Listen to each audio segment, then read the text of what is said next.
Muy buenos días. Una vez más con ustedes, saludándolos desde la Gerencia de Servicios Públicos de la Gobernación de Antioquia, expresando nuestro agradecimiento a ustedes que nos siguen cada semana en el programa El Agua al Derecho y a nuestro gobernador Luis Pérez Gutiérrez, así como a nuestro gerente James Gallego Alzate, gerente de Servicios Públicos.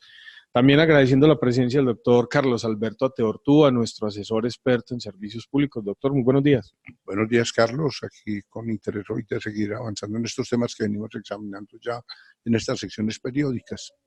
Muy bien, queremos comenzar pidiéndoles que nos excusen, que nos disculpen, porque hemos tenido algunas dificultades técnicas en los últimos días, situaciones que se nos salen de las manos, porque ustedes saben que estamos transmitiendo desde un sistema portátil, modular, que está conectado a las redes y que eso implica que cualquier factor que incida negativamente no podemos salir al aire. Ya son 2 semanas que no hemos podido salir en directo. Les pedimos el favor, nos disculpen, pero haremos todo lo posible o por remediarlo definitivamente para que no tengamos inconvenientes o de seguir grabando los programas y ya los subimos a nuestro canal que tenemos en YouTube para que ustedes puedan seguir teniendo la información. En el programa pasado habíamos empezado a hablar acerca del Sistema Nacional de Servicios Públicos, entendiéndolo desde el punto de vista normativo, y nos concentramos en hablar del nivel superior o del primer nivel, que era el nivel constitucional. Ahí nos detuvimos en el programa anterior y aunque le dimos una mirada a los otros niveles, nos concentramos en ese primer nivel. Para esta semana entonces vamos a abordar por lo menos el siguiente nivel y si el tiempo es suficiente, pues podríamos llegar hasta el final, pero el propósito es que evacuemos este tema de entender desde lo más superior hasta el nivel municipal y local, hasta el usuario, cómo es que funciona el sistema nacional de servicios públicos domiciliarios y cuáles son las funciones, competencias, obligaciones, derechos que tenemos todos los que hacemos parte en algún punto de esos niveles. Vamos entonces a darle la palabra al doctor Carlos Ateortúa para que avancemos en el tema. Doctor, tiene usted la palabra. Sí, gracias, Carlos. Sea también la oportunidad para invitarlos a que, a pesar de que estamos haciendo esta visión tan general, si tienen preguntas específicas, de todos modos nos las envían al correo con el fin de poderlas absolver. Y de todos modos, desde hace mucho tiempo habíamos hecho pues como unas promesas de que hacíamos algunas sesiones presenciales. Ya hicimos la anterior presencial, hubo aquí algunas personas, podríamos tratar de ver si con tiempo se avisa de una que hagamos con una extensión que justifique que las personas que están en los municipios apartados del departamento puedan venir. Ahora, siguiendo con la temática que comenzamos la semana pasada, hay un montón de temas que son de rango constitucional, donde se definen las políticas sectoriales. Digamos, una persona que llega a estudiar sistemáticamente servicios públicos tiene que arrancar por una lectura de la Constitución y de artículos muy precisos, son los artículos 365 a 370, el artículo 333, el 334 y el 336. Esa es la base de toda la estructura y a nosotros nos interesa mucho que quede claro de que hay debates que no los va a poder resolver el Congreso o que no los va a poder resolver el regulador o mucho menos las empresas. Y es porque son debates de orden constitucional. Preguntarse, por ejemplo, si en Colombia por los servicios públicos se paga un precio o se paga una tarifa, ese es un tema que resuelve la Constitución, donde dice que por servicios públicos se pagan son tarifas. Ahora, la diferencia central es que la tarifa tiene un sentido solidario y redistributivo. En cambio, el precio se basa en estructuras de costos. Los precios siempre son iguales, o sea, para el rico y para el pobre. Todo el mundo paga lo mismo. Las tarifas no. Las tarifas tienen factores de solidaridad que hacen que los más pobres tengan un beneficio de pagar menos y los más ricos tengan una carga de pagar más. Con la claridad de que no hay servicios plenamente gratuitos. En Colombia no los hay, salvo constitucionalmente 2. La Constitución reconoce 2 servicios gratuitos, que es la educación básica primaria y los servicios básicos del Servicio de Seguridad Social en Salud, no más. Eso hizo que cuando se expidiera la ley 142 se quedara claro que los servicios de los que nos ocupamos nosotros, el agua potable, los domiciliarios, siempre se dijo son servicios públicos contraprestacionales, son servicios públicos de carácter económico, son servicios públicos de carácter colectivo. Muchos años repetimos eso. Ya a partir del año 2003 ya la Corte empezó a sentar unas bases que va a consolidar en el 2005 y en el 2007, donde va a decir que excepcionalmente en algunos casos, y reitero que es muy excepcional, pero en algunos casos puede proceder el derecho a acceder al servicio, aún en eventos que el usuario no tenga capacidad de pago. Y es en aquellos donde la suspensión del servicio o la no cobertura puede afectarle a personas con derechos constitucionales protegidos, a su vez, derechos fundamentales básicos. Va a haber unas sentencias históricas desde el año 2005 a hoy, donde la Corte ha reiterado. Sin embargo, el género, la regla general es que son servicios contraprestacionales, es decir, tiene derecho a ellos quien paga. Y la Corte el año pasado en varias providencias vino y aclaró de que si bien la empresa no debe suspender el servicio, las personas sí tienen que allanarse a pagar. Y que si la persona está en una situación crítica, pues tiene que hacer al menos un acuerdo de pago. Y que los servicios que le pueden colocar a una persona que está en situación crítica son los servicios básicos, digamos, el mínimo vital, o sea, no es todo el servicio, ni a todas las personas que viven en un domicilio. Bueno, los niveles, la vez pasada decíamos, son, primero, la política. Ahora, segundo tema era la regulación, que es un tema distinto. Tercer tema es la policía administrativa, el control, la prestación del servicio, los usuarios, las organizaciones de usuarios y las competencias locales. Sin embargo, hay otra forma de ver el tema, que es el tema del origen normativo. Hay normas que están en la Constitución, hay normas que están en la ley, hay normas que están en la regulación, hay normas que están en los decretos, hay normas que están en las resoluciones que entran a los ministerios. O sea que uno podría mirar el tema desde dos puntos de vista. Desde el punto de vista jurídico-material, que dijéramos labores de política, labores de regulación, labores de control, labores de prestación del servicio, o desde el punto de vista jurídico-formal.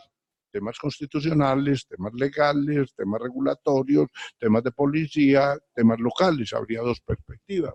Es muy importante tener en cuenta, y como estamos hablando para personas pues, que ya están muy dedicadas a servicios públicos, por lo menos en su trabajo, que vayan definiendo muy bien qué es lo que tienen que estudiar. Entonces uno dice, lo primero que hay que estudiar es la Constitución. Lo segundo que hay que estudiar la ley. Entonces, y para poder uno estudiar la ley tiene que tener claro que la ley 142, que se dicta en el año 94, no es una ley hecha por una sola persona, ni es una ley hecha para inventar problemas, ni es una ley hecha por personas que no conozcan el tema. Es una ley que es el producto de muchísima reflexión. Yo he tenido la suerte de acompañar muchos procesos legislativos del año 91, 92, desde la época que yo empecé a vivir en Bogotá. Hoy yo he participado en múltiples procesos legislativos de muchísima importancia. La ley de celulares, la ley de PCS, varios procesos, y ninguno como la ley 142. La ley 142 fue un esfuerzo de muchísima gente, formados en muy diversas disciplinas, con muy diversa orientación política y con un mandato muy claro. Y el mandato claro es, el sector de los servicios tiene que transformarse. Y eran 7 los temas sustanciales que había que resolver. Los 7 problemas que hay que resolver, que tiene que tener claro todo el que está en estos sectores. El primero es que la ley 142 es una ley de liberalización. Eso es una cosa importante. ¿Por qué? Porque hasta que se editó la ley 142, el esquema colombiano era un esquema monopólico. Era un esquema monopólico donde solo el Estado podía prestar servicios públicos. Los servicios públicos no podían ser prestados por los particulares, los servicios públicos se sometían a reglas de derecho público, los servicios públicos no tenían eficiencias económicas y el usuario no tenía un mecanismo de protección. Luego ese esquema que le toca afrontarlo a los fines del gobierno de Virgilio Barco y le toca afrontarlo a los inicios del gobierno de Gaviria, es el que tanto desde el gobierno Barco como desde la llegada de Gaviria al poder toma la decisión de que eso hay que transformarlo. Ahora, no se le ocurrió al hacerlo. Eso pasó en el mundo, es un tema mundial que se va a originar con la ronda de Uruguay, con las reuniones de Punta del Este, con la consolidación de la OMC, con 1000 cosas que se presentaron en los años 90. A partir del 86 aparece un fenómeno de apertura, de internacionalización, de globalización, de privatizaciones, de liberalizaciones, y Colombia optó por ese modelo. Colombia no optó por el modelo ni de modernización del Estado, que optaron algunos estados, ni el modelo de privatizaciones, sino el de liberalización. ¿En qué consiste? Los privados que le quieran meter en este negocio se pueden meter, pero no se pueden meter en escenario monopólico. Ahora, la idea, por lo menos teórica que había, no era que los particulares, ellos se metieran al negocio a explotar los recursos del Estado. No, que el Estado maneje sus recursos y maneje su inversión, que nuevas inversiones, que gente que tiene mucha experiencia, que gente que ya ha trabajado el sector, venga y haga inversión y compita con el Estado. Luego la dinámica va a cambiar todo eso. Y luego los particulares, al menos en algunos casos, hay casos donde los particulares han entrado y han entrado como inversores y con muchísima responsabilidad, pero en algunos casos, y probablemente no es el caso ni de Medellín, mucho menos ni el de Antioquia, pero los particulares han entendido en algunos casos que el proceso colombiano lo que es que la plata del Estado permite que venga un particular y sea el particular el que la asuma. Si bien eso no está prohibido, esa no era la idea. Ese es el modelo de fomento inglés, y es que el Estado pone los recursos para que se desarrollen los particulares, pero por lo menos desde mi perspectiva, como yo entendí, la ley 142 no era eso. La ley 142 es particulares. Ustedes que pueden tener experiencia en servicios públicos, quieren meterse en el negocio, no lo tienen vedado. Pueden hacerlo, pero eso sí, no tienen el monopolio del Estado.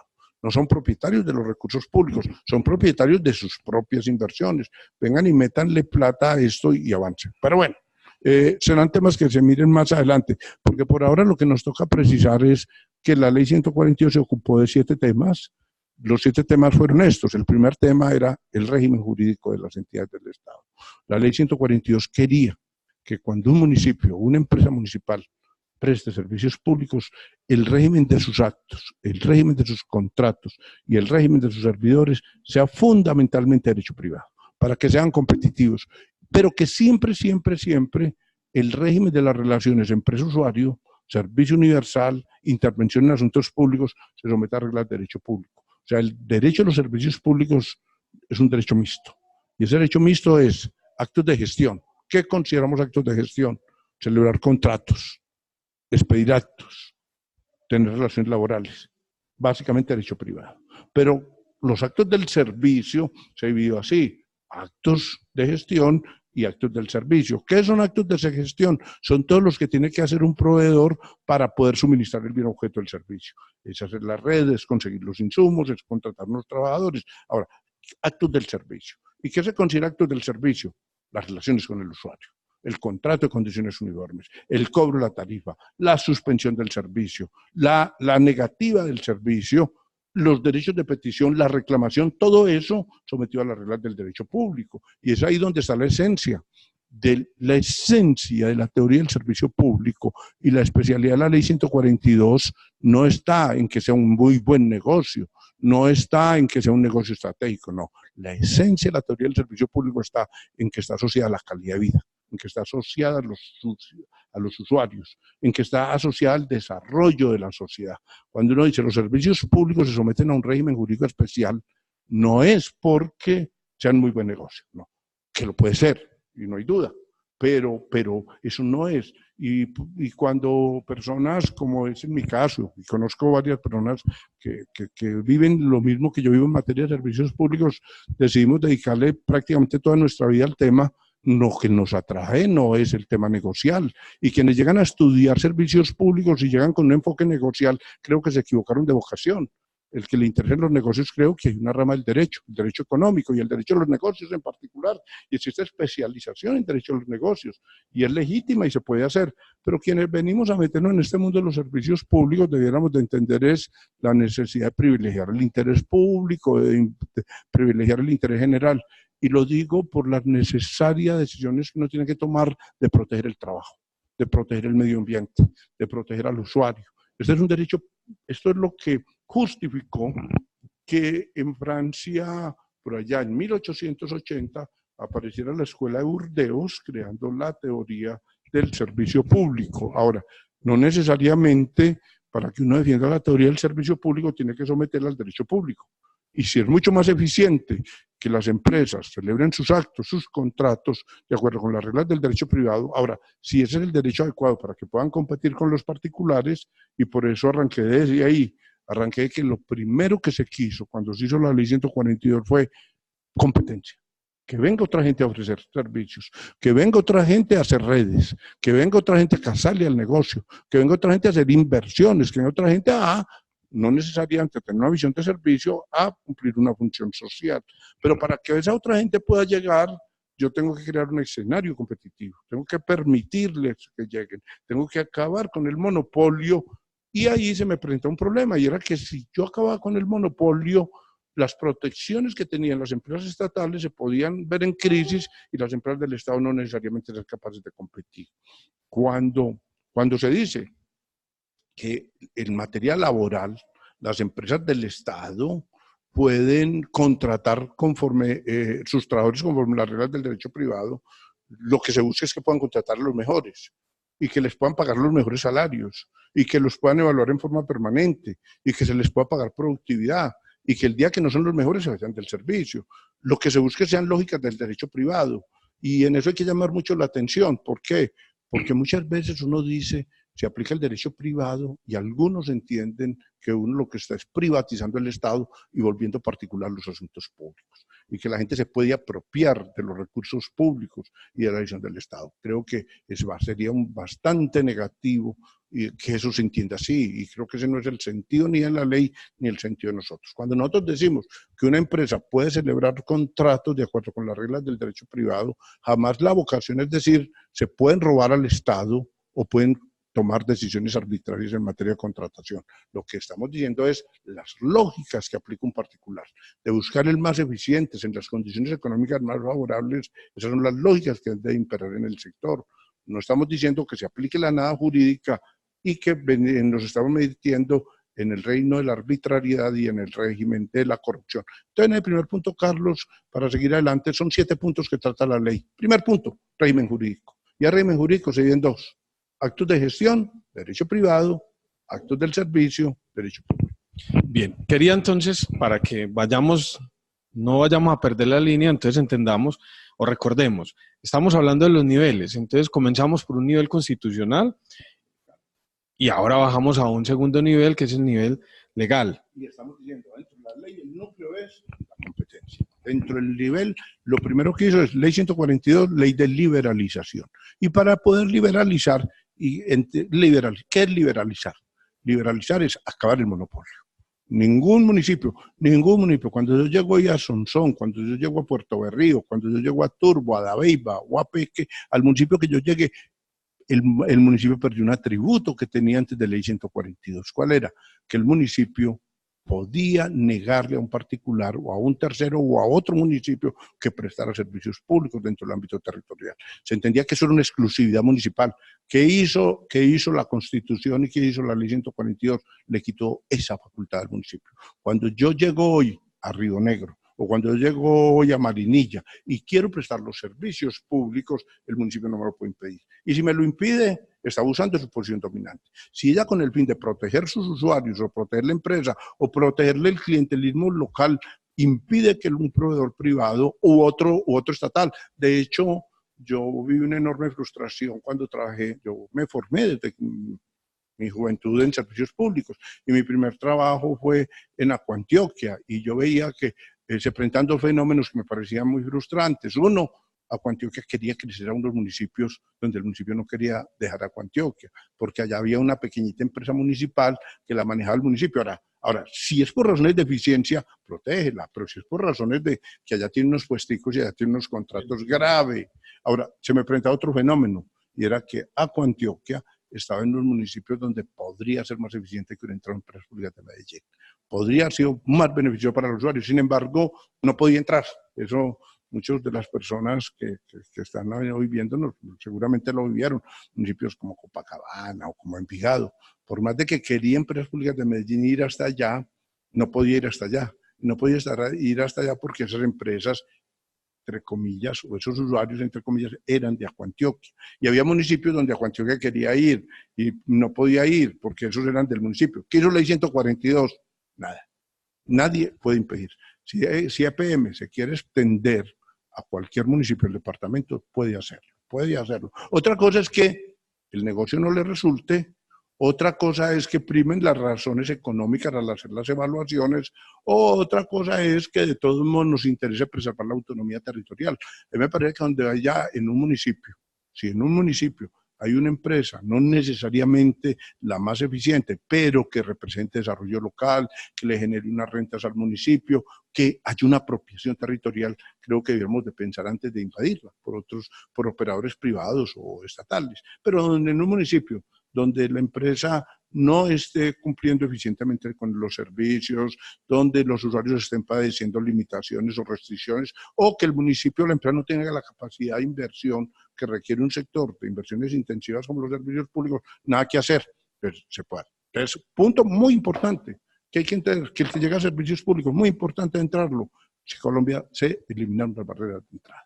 ¿Qué es esto? Cualquier operador. Y de hecho nosotros acá, y ese debate se dio mucho en Medellín hemos pensado mucho que EPM debiera quedarse siendo monopolio eternamente y nos gusta mucho. Sin embargo, miren que por la puerta de atrás nos llegaron inversores en telecomunicaciones privadas, montaron sus redes celulares, montaron sus redes locales y finalmente el tema no lo pudo debatir el Consejo. El Consejo de Medellín no podía finalmente debatir si en Medellín habían operadores privados de telecomunicaciones. Lo sabía, se establecieron, al punto de que terminan desplazando por la tecnología que incorporan los servicios fijos. Nosotros tuvimos a UNE mucho tiempo estatal, 100% estatal, compitiendo con servicios fijos frente a otro proveedor que prestaba servicios fijos o servicios móviles y no podíamos hacer nada. Ese es un primer punto. Entonces, base de ley 142, la liberalización. Y para permitir la liberalización tiene que tocar 7 temas. Primer tema que estamos tocando hoy se llama régimen jurídico. Y en el régimen jurídico lo que estamos diciendo es, se dividen 2. Actos de gestión para todos, derecho privado. Actos de servicio para todos, derecho público. Por lo tanto, cuando un operador privado se involucra en el mundo de los servicios públicos, también se le aplica derecho público, por muy privado que él sea.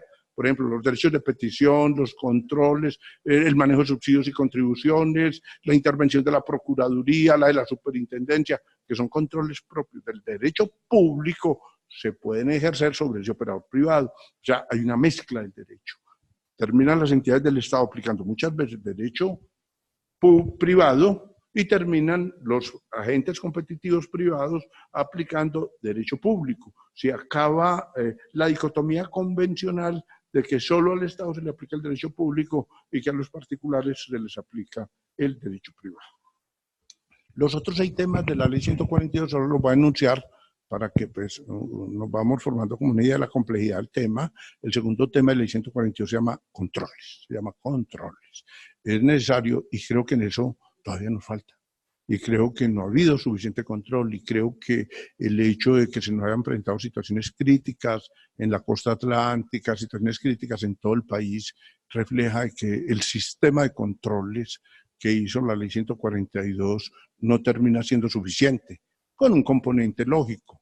Los controles no son solamente institucionales, los controles son también sociales. Los controles también tienen que ver con la ética ciudadana, los controles tienen que ver con otro tipo de comportamientos, pero sin embargo, pues el aparataje estatal termina siendo muy importante, pero era un tema básico. Un tema básico es, si yo voy a abrir esto a que entren públicos y privados, yo tengo que poner un sistema de controles que impida que abusen de su posición dominante, que impidan que abusen de los derechos de los usuarios, que garanticen que los recursos públicos se van a garantizar, se van a manejar en forma adecuada, y entonces aparece un instituto o una institución nueva que no existía, que es la Superintendencia de Servicios Públicos. ¿Ya estamos llegando entonces al siguiente nivel? No, estamos hablando de un análisis transversal de los contenidos de la ley, solamente queda planteado como política. Ya después entramos en el nivel, por ahora estamos diciendo, hay un primer nivel, que es el nivel, Carlos, en el fondo estamos todavía en el primer nivel. Y en el primer nivel es la política. La política está fijada en la Constitución y en la ley. Ojo, no hemos entrado en la regulación, que es el segundo nivel. Entonces, la política del Estado colombiano está fijada en la Constitución y en la ley. Y por lo tanto, antes de yo bajar, tengo que preguntarme. Y entonces yo tengo que empezarme a preguntar. Se me presenta un problema, yo soy usuario y se me presenta un problema con la empresa. La factura no me está llegando, la empresa está abusando, me obliga, por ejemplo, a que yo tengo que pagar para poderme atender un reclamo. La empresa dice, no, es que si usted no paga, yo no le atiendo el reclamo. La política tenía que ir a decidir cómo se va a manejar eso. Y por eso la política creó la superintendencia. Y las personas que están en el sector tienen que entender que existe la super y que la super es para eso. Y que no es que yéndose a quedar del personero, ni ante el contralor, ni propiamente ante la misma empresa. Entonces tiene que entender que la ley definió cuál es la política sectorial. Y la política sectorial vino y dijo, escenario de liberalización, 1, 2, un sistema de control riguroso, es un tema muy importante, 3, la política social le corresponde al Estado. Es un asunto bastante discutible, pero es legal. No sería como el escenario para uno mirar las bondades políticas o no de esa decisión, pero de acuerdo con el esquema jurídico colombiano, la responsabilidad social la tiene el Estado, no el proveedor de servicios. El proveedor de servicios se apoya en las políticas públicas, se apoya en el Estado, pero quien en últimas va a responder socialmente. O sea, ir a los sectores de baja cobertura, atender a los sectores sociales más sensibles dentro de la orientación de la Ley 142 no es un tema empresarial. Ese es un tema es municipal. En la sentencia T100 del 17, el doctor Alberto Rojas Ríos hace un análisis muy interesante, me parece muy interesante, porque los ciudadanos que tienen una necesidad social muy intensa de cobertura del servicio, vienen y dicen, nosotros necesitamos que nos cubran el mismo vital, y demandan al municipio, y el municipio dice, nada que ver, yo no presto servicios, los presta el operador, el prestador. Tanto en juzgado en primera como en segunda instancia terminan condenando al prestador, pero el tema llega a la corte y la corte corrige. La corte dice no, sí, está bien que el prestador tiene responsabilidades sociales, pero el primer llamado a responder se llama el Estado y concretamente el municipio. Con eso quiero llamar la atención y pongo el ejemplo, es porque la política pública colombiana hace que el municipio no se pueda desentender. Yo no puedo decir como alcalde de ningún municipio, de Medellín o de cualquier otro, no, es que los servicios públicos en Medellín los presta EPM y por lo tanto yo me desentiendo de la política social. La política social, las coberturas, ir a de los barrios que no tienen el servicio, atender la población que requiere mínimo vital, buscar alternativas, buscar esquemas alternativos, buscar esquemas sustitutos, ese es un tema municipal, ese no es un tema del prestador y eso, y ahí lo entendemos claro, es un tema de política. Eso no lo estoy diciendo yo aquí sentado, ni lo está diciendo el regulador. Eso se decidió desde la Ley 142 y se definió desde la Constitución. Estamos insistiendo mucho es porque queremos que ustedes adquieran como una capacidad de interlocución para preguntar en cada caso qué le toca a quién. Y lo veo todos los días. Todos los días yo veo que las personas que hacen críticas o las personas que quieren mejorar o que quieren cambiar el esquema, le echan la culpa al que no es. Le echan la culpa a los prestadores de temas que son del regulador. Tema tarifario, la fórmula tarifaria, costos eficientes, el tema es del regulador. Ese es un tema del regulador. La promoción de la competencia. En este municipio nadie llega. Ese es un tema del regulador y de las autoridades locales. Hay que saber que ese no es un tema del prestador. Quejarse porque hay un mal servicio. Ese no es un tema ni de la Procuraduría ni de la Contraloría. Ese es un tema de la super. Y entonces tenemos que empezar a entender todo eso que estamos llamando aquí Sistema Nacional de Servicios Públicos. Y entonces ese sistema primero está definido, no estamos diciendo el contenido, que es lo que me está reclamando, pasemos a otro nivel. Por ahora estamos diciendo es cómo se define, y se define en la Constitución y en la ley. ¿Por qué? Porque ahí es donde está la política. Y entonces, Carlos, tú me preguntas, ustedes preguntan, ¿qué temas van en la ley? Y yo les contesto, 7 temas. ¿Cuáles son los temas? Primero, régimen jurídico. Segundo, sistema de controles. Tercero, política social, esquema de subsidios y contribuciones. Es un tema central en la ley. Los más pobres tienen que apoyarse en los más ricos tienen que pagar contribución, el alcalde tiene una responsabilidad municipal con la estratificación socioeconómica, la nación tiene una responsabilidad con el sistema de subsidios y contribuciones, el departamento tiene que administrar correctamente el sistema general de participación. Y cuando se creó el Plan Departamental de Aguas, en lo que se pensó fue en eso, en cómo establecer un mecanismo de coordinación que permita que los recursos del Sistema General de Participación, que son recursos del presupuesto nacional, pero que hay que compartirlos con los departamentos y los municipios, terminan adecuadamente utilizados. Y eso es dentro de un análisis. ¿Cuál es el análisis? Política social. Política social. ¿Por qué? porque es que si vamos a competir, la política social no la podemos dar al prestador.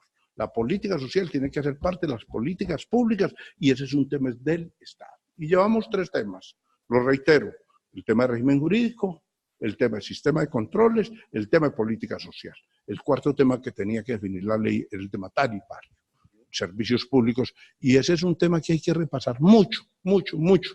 Y es que en servicios públicos uno no paga el precio.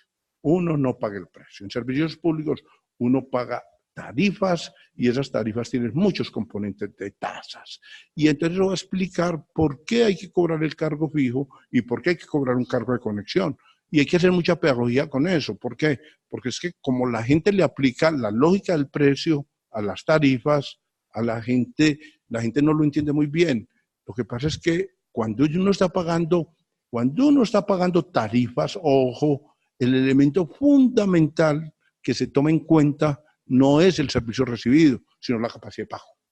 Porque yo, que soy estrato 6 y que vivo aquí en un condominio, en Belén o en el Poblado, pago más, o vos, Carlos, porque vos, que vivís en un condominio del Poblado, pagas mucho más que yo, que vivo en Enciso, que vivo allá en Los Mangos. ¿Por qué vos pagas más que yo? ¿Porque vos consumís mucho más que yo? No. Es por otra cosa, es porque tenés mayor capacidad de pago. Ahora, esa es una regla solidaria constitucional. Ahora, hay países del mundo donde no es así. En Estados Unidos de Norteamérica, en Reino Unido no es así. En Reino Unido se aplica teoría de precios y no se aplica, teoría de precios y no se aplica teoría de tarifas. Y eso hay que entenderlo clarísimo, clarísimo. En Colombia, constitucionalmente y legalmente, por los servicios públicos domiciliarios no se paga el precio, sino que se paga es una tarifa, y la tarifa es solidaria y redistributiva. Ahí entonces hay usuarios que consumen muy poco y pagan mucho. Y hay usuarios que consumen mucho y pagan muy poco. ¿Y por qué? Porque es que la tarifa no está asociada necesariamente al consumo, está asociada a la capacidad de pago. Ahora, esa es una controversia que tenemos los abogados versus los economistas. Los economistas dicen, eso es inadecuado y eso no debiera ser así. Todo el mundo debiera pagar de acuerdo con sus consumos. ¿Qué contestamos normalmente los defensores de la teoría del servicio público? Eso es así, pero en una sociedad completamente justa y en una sociedad equitativa, en una sociedad donde los más pobres que trabajan reciben un salario digno por su salario y su salario les permite acceder a atender las necesidades fundamentales. Es en un salario, en un estado con bajos niveles de desempleo y sobre todo con trabajo digno y remuneración digna. Cuando una sociedad tiene los niveles de inequidad de la sociedad nuestra, es necesario que haya un sistema. Ahora, ese debate no se va a resolver en un consejo, ese debate no se va a resolver en una clase, ese debate se resuelve en la Constitución. Y la Constitución colombiana, artículo 367, dijo por servicios públicos se pagan tarifas. Y las tarifas, además de costos, tienen criterios de solidaridad y redistribución de ingresos. Por eso es muy importante uno empezar a identificar qué le toca a quién. El día que quieran cambiar eso, que lo pueden cambiar, ese día hay que cambiar la Constitución. Ese día hay que decir, no, venga, por servicios públicos se paga el precio. Ah, perfecto. Entonces cada quien paga por lo que consume y por lo que cuesta y lo que le está consumiendo. ¿Eso qué querría decir? A que los señores que viven en las zonas más planas de una gran ciudad como Medellín, más planas, pues pagarán un costo de conexión muy bajo, pues porque cuesta muy poquito conectarlos. Y que el señor que vive en la sierra o el señor que vive en Picachito o en Juan 23 no tendrá forma de pagar los servicios porque cuesta mucho llevárselos hasta allá. Eso hay que tenerlo claro. Porque el de acá tiene que pagar mucho más de lo que cuesta. Los costos, porque el señor que vive en zonas ya urbanizadas, planas y de fácil acceso, paga más que el señor que vive en una zona heladera. ¿Por qué paga más? Porque si al señor que vive en la zona heladera le cobráramos lo que cuesta llevarle el servicio, la tarifa se volvería impagable. Para él se volvería impagable. Entonces, ¿qué pasa? Hay que hacer una redistribución social de esa carga pública. ¿Y eso le llama qué? Política social. Y eso lo define la ley. Entonces, y eso tiene que ver con el régimen tarifario. Entonces, Colombia no tiene estructuras de precios, sino estructuras de tarifas. Y la pregunta es, bueno, ¿y entonces quién fija esas tarifas? ¿Quién hace esa solidaridad? ¿Quién redistribuye esos costos? La respuesta es clara. Son las comisiones de regulación. Son expertos que hacen unas fórmulas y que dicen cómo son los costos que se van a tener en cuenta para prestar los servicios. Por la Comisión de Regulación es de creación legal y de origen constitucional. Y no es, antes de la ley 142, el cada municipio definía sus tarifas. Pregunta, ¿hoy un alcalde municipal tiene manejo de sus tarifas? ¿Puede hacer parte de la campaña municipal? Con muy poca capacidad de maniobra. Que podemos dedicar un tema, una sesión de trabajo, a mirar cómo una política pública territorial podría lograr reducción de tarifas, no hay duda.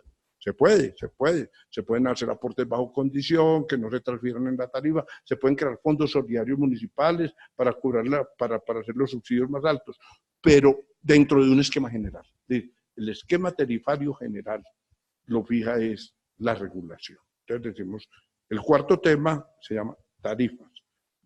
Reitero repetitivamente, primer tema, régimen jurídico. Segundo tema, sistema de controles. Tercer tema, política social. Cuarta, régimen tarifario. Quinto tema, uso social de las redes. Ha tomado mucha vigencia ahora con la ley del plan. Ha tomado mucha vigencia. A mí casi antes no me consultaban y en esta semana ya hay 2 consultas que me han hecho de entidades empleados de servicios públicos que quieren que yo les acompañe en ese tipo de procesos. ¿Qué es? Es el uso de la red del otro. Está en el 11.6 de la ley 142. Todo proveedor de servicios públicos domiciliarios que tenga red o que tenga instalaciones esenciales, ellas cumplen una función social.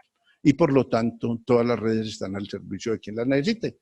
Entonces, si yo estoy prestando el servicio en Sopetrán y yo allá tengo un lugar de disposición final, pero tú llegas a prestar el servicio en Sopetrán y dices, Carlos, yo necesito hacer la disposición de lo que estoy recogiendo en tu relleno, yo no puedo negarme. Más, yo soy una empresa de acueducto que hago la facturación y tú llegas a Apartado y dices, yo voy a prestar en Apartado el servicio de aseo, pero yo no tengo forma de hacer la facturación y el recaudo. Tú puedes llegar ante ese operador de acueducto o ante ese operador de energía y él tiene la obligación legal de permitirte el acceso a sus redes y de prestarte ese componente del servicio que tiene. Eso no existía. Y igual los datos más grandes cuando yo leí 142. ¿Por qué?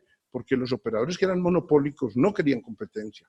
Pero el día que yo estoy prestando el servicio y me dicen, es que Carlos Vanegas va a llegar, yo no lo veo bien, pero menos voy a ver que me digan Carlos Vanegas va a llegar y va a llegar sobre su red. Eso sí, muchas de las empresas del país lo consideraron intolerante. No. Nosotros estamos prestando el servicio, ese mercado es nuestro y no queremos competencia. Pero bueno, listo, háganos pues competencia. Si eso tiene más oferta de servicios, si eso implica mayores inversiones, pero que la haga sobre mi propia red, o que venga a disputarme mis usuarios, o que venga a pedirme que yo le preste servicios de facturación conjunta o de acceso, uso e interconexión de mis redes, eso no lo voy a hacer. De hecho, muchos años después de entrar en vigencia la ley, se me presentaron varios conflictos, siendo yo pues asesor de la Comisión de Regulación de Telecomunicaciones, por cuanto Telecom, que yo creo que es como de los primeros casos bien interesantes, se negaba a darle acceso a las redes a operadores celulares que le estaban compitiendo y a otros operadores fijos que le estaban compitiendo. Y nada que hacer, como regulador dijimos, este no es un momento de discusión, eso está garantizado en la ley y en la Constitución, porque eso protege al usuario. Eso es muy importante, eso protege al usuario. La mayor cantidad de oferta, que llegue más oferente, que gente más invierta. La competencia es buena. La competencia es buena. Yo soy de las personas que creo en la competencia. La competencia es buena. Ahora, no siempre es buena. Habrá veces en que no es buena. Pero por ahora lo que me interesa es que ustedes entiendan, ley 142 es una ley de apertura y entonces ya yo no puedo sentarme y decir, no, es que yo estoy aquí en San Pedro de los Milagros, yo soy el propietario de la red y ¿sabe qué? Yo la uso y si otro va a llegar, que monte su propia red. No, otro puede llegar y decirme, usted va hasta este punto de la red, aquella comunidad, yo voy a llegar, dado que usted no está llegando, sabe que me lo va a conectar al último punto de la red. Aparecen ya así pues varias cuestiones. Uno, nada es gratis. El que llegue tiene que pagar por conectarse a la red del otro. Tiene una serie de privilegios. No tiene que hacer inversiones que en otros escenarios las hubiera tenido que hacer. Ahora, tiene el derecho a pagar estructuras de costos eficientes. Si usted es muy ineficiente y usted maneja su red y yo llego y yo me la conecto a la red, no me puede trasladar sus ineficiencias. Que usted tiene un montón de costos que usted sobrecostea sus contratos, que usted le colabora al directorio, que usted tiene una convención muy alta, que usted tiene un montón de empleados que no los evalúa, que es un problema suyo. No tiene por qué estarle a mí sus costos. Yo le pago a usted costos eficientes y si usted y yo no nos ponemos de acuerdo, aparece en la ley una institución muy importante, que llama la servidumbre de interconexión, que es el mecanismo que tenemos para dirimir el conflicto. Cuando yo voy a tratar, yo voy a poner un acueducto, un alcantarillado, voy a extenderme y te digo, Carlos, yo me voy a conectar a tu red y tú me dices, no te puedes, yo tengo derecho, listo, pero me pagas, listo, te pago, pero entonces me pones una cifra impagable o me pones un precio, en principio el precio es contractual, en principio los dos nos ponemos de acuerdo en el precio, pero ¿qué va a pasar? Que tú no quieres que yo llegue o me vas a cobrar lo que yo no, el servicio que no me estás prestando. La ley previó eso. Y entonces la ley dice, cuando llegue a presentarse una interconexión, en el caso de que el operador incumbente, o sea, el que está prestando el servicio, quiera abusar de su posición dominante, la Comisión de Regulación puede intervenir a solicitud de las partes. Y puede venir e imponer unilateral servidumbre de interconexión. Y en la servidumbre de interconexión la Comisión viene y te dice, y hay una cosa bien interesante, servidumbre provisional. ¿Por qué? Porque yo le voy a llevar agua a doña Tita Tangarife, yo le voy a llevar agua a ella. Y en razón de que le voy a llevar agua a doña Tita, tengo que conectarme a tu red. Pero tú me pones un montón de inconvenientes a mí, precios, inversiones, bombeos, que yo estimo que no son necesarios. Entonces, ¿qué viene y dice la comisión? Primero que todo actúa en protección de doña Tita. ¿Y sabe qué? Póngale el agua. Délo conectar primero. Y después vemos cuánto vale. Y después, esa previsión está en la ley, porque estas instituciones, a pesar de que finalmente la gente empieza a entender que esas instituciones han hecho a favor de la inversión y para que el inversor nuevo se aproveche el viejo, no. Todo eso fue pensado en la teoría del servicio público. Y eso es para proteger al usuario. La interconexión, al punto que la mejor defensa que vos tenés, Carlos, vos llego a conectarme a tu red y vos me decís, es que conectarse usted a su red le resulta mucho más costoso para el usuario final que hacer su propia red. Mire que usted tiene esta posibilidad, tiene esta otra fuente mucho más cercana y que usted podría acudir a ella y le saldría mucho más barato que venir a mí. El usuario tiene derecho y usted tiene derecho a ponerse y la Comisión de Regulación no lo protegería. Si usted en un contrato de interconexión logra probar que resulta mucho más costoso o que a usted le agrada el servicio de una manera tal que usted tiene que hacer unas inversiones más cuantiosas que yo las que tendría que hacer. Porque yo para poder llegar a doña Tita me tengo que interconectar, pero si te interconecto a tu red le quito presión o capacidad y resulta que entonces vos no puedes llegar allá ante don Paco. Y bueno, entonces yo cubriéndole aquí esta área, entonces yo pierdo capacidad para hacer la cobertura de mis usuarios. Si esa inversión que tendrías que hacer para llegar a don Paco resulta siendo mucho más costosa que la que yo me salvo de hacer por llegar a doña Tita, el regulador viene y le dice, no, Carlos, no puedes hacerlo. O sea, hay unas lógicas económicas que imperan acá. El otro punto, ese es un punto entonces central, un punto central y repetimos, entonces volvemos, régimen jurídico, con sistema de controles, política social, régimen tarifario, uso social de las redes y un tema que ya lo mencioné, pero fue central en la ley, eliminación de barreras del mercado, eliminación de que alguien pueda entrar, todo el mundo puede entrar. Esos son los 6 puntos claves. Y enseguida vino uno que conecta con la exposición pasada, conecta con lo que vamos a seguir. Vino y dijo, la ley tiene que definir claramente el rol de los agentes.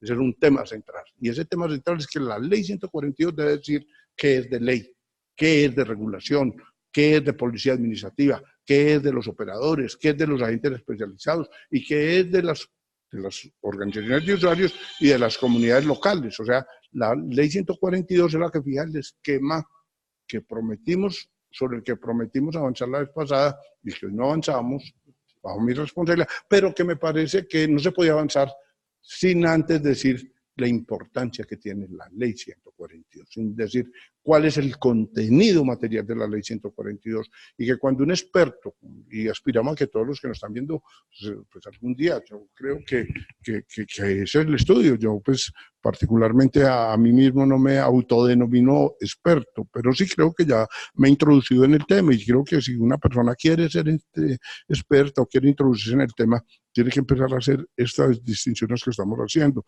temas constitucionales, temas legales y mostrar cómo la ley se ocupó de los temas centrales y definió el rol de cada uno de nosotros. Ahora, volviendo entonces, dijéramos, hay un primer nivel, ese nivel es la política. La política está expresada ¿en dónde? Constitución y ley. Enseguida viene un segundo nivel. Ese segundo nivel se llama la regulación. No sé si todavía tenemos tiempo para seguir con ese y si miramos tiempos, tú dirás si entramos o si dejamos ese como capítulo. No, yo creo que el tema está muy interesante. Ustedes me vieron muy callado todo el tiempo escuchando atentamente las disertaciones del profesor Carlos Alberto Ateortúa, que nos ha venido acompañando durante este año en su asesoría, en la gerencia de servicios públicos. Algunos municipios que lo han requerido puntualmente también se les ha acompañado. En las reuniones presenciales que hemos hecho acá, en el IDEA, tal vez fue la última que hicimos este año y que esperamos que no nos vayamos en este 2019 sin volvernos a encontrar en un evento grande también, masivo, con la presencia de todos ustedes en una jornada por lo menos de toda una mañana para que hablemos un poco en resumen de todos estos temas y para dejar algunas claridades. Hace poco entró en vigencia la nueva normativa que modificó los planes departamentales de agua. Hemos estado, nosotros pues tenemos en Antioquia un plan departamental de agua que tiene 73 municipios vinculados y eso nos obliga a estar muy actualizados y hemos estado pues revisando esta norma, pero entendemos que hay un cambio de gobierno que se avecina, que van a llegar algunos alcaldes y funcionarios que no conocen del tema y yo creo que es bueno dejarles también un poquito el camino allanado para que cuando lleguen no lleguen a partir de cero del todo. Y qué bueno podría ser invitar a final de año ya a los mandatarios locales que queden elegidos para unas inducciones sobre esto. Sería muy interesante si la gobernación de Antioquia lo permite y si la gerencia tiene la capacidad de invitarlos a ellos también, a los que deseen acompañarnos y que hagan parte del plan departamental de agua para que no los coja el 2020 sin estar preparados.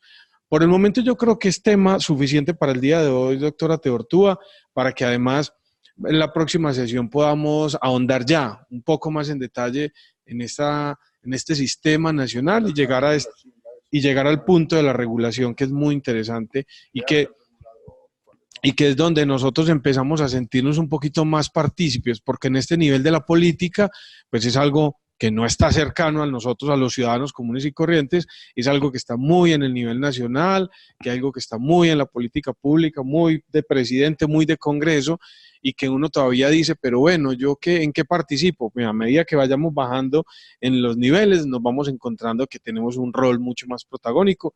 Entonces yo más bien preferiría que para la próxima sesión nos encarguemos de ese asunto. Doctor, ¿usted qué piensa? Claro, claro, me parece que todo en su debido momento y que pues para ir dando paso a paso estas primeras sesiones sean sobre el punto central que es la política, sin entenderla, yo creo que es difícil entender lo demás. Hay abogados y hay expertos y personas que están en el sector que aprenden un pedacitico de su mundo. Creo que no, creo que los que estamos en servicios públicos tenemos que tener una visión global, integral, que es lo que nos permite entender todo el esquema. Pero sí, obvio, estoy de acuerdo con que ya dejemos ahí que la próxima sesión, si no nos resulta un asunto de última hora o una solicitud de que nos dediquemos a otro tema, avancemos en regulación. Bien, yo los invito para que cualquier inquietud nos lo hagan llegar al correo elagualderecho@antioquiapda.com, que ahí vamos a atender sus inquietudes y que vamos a estar muy atentos a seguir en contacto con ustedes. Les pedimos que nos disculpen por las dificultades técnicas que hemos tenido, porque no hemos podido salir al aire oportunamente, pero haremos todo lo posible por mejorar esta situación o por programar con antelación el pregrabado de los videos para que ustedes los tengan y los puedan disfrutar en los días en que tengan el tiempito para verlos.